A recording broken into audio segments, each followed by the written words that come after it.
बिरनवा देश के रखी हासान, जगमग करिहा हिंदुस्तान।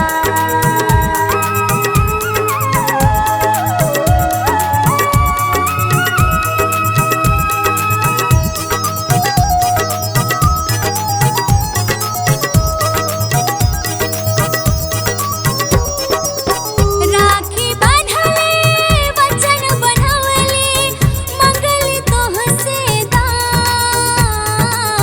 राखी बांधले वचन बनवले, मंगल तोहसे दान। देश धर्म खातिर मर मिटिहा, इहे बाटे मांग। बिरनवा देश के रखी हासान, हो जगमग करिहा हिंदुस्तान। बिरनवा देश के रखी हासान, हो जगमग करिहा हिंदुस्तान।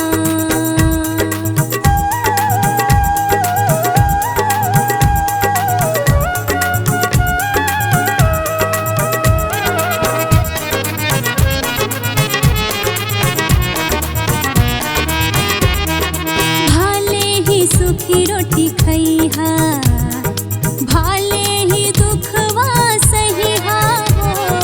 आन बान और शान पे मरिहा, सबके सुखी बनैहा हो।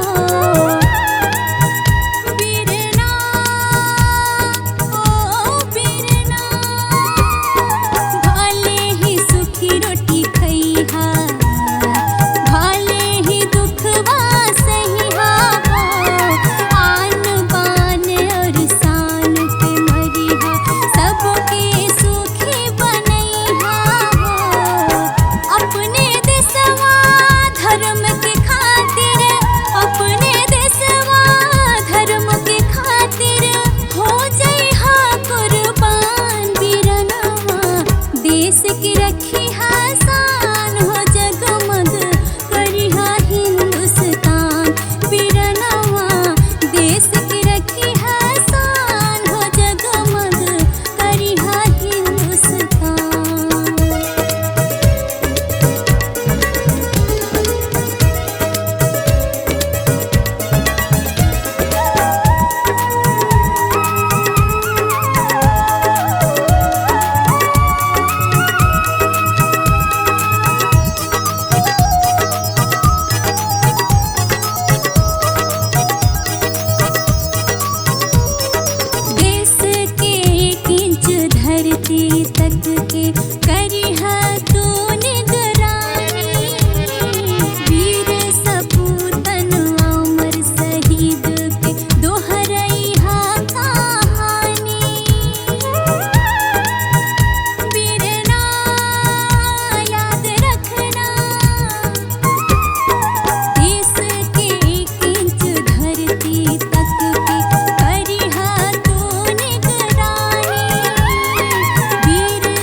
हसान हो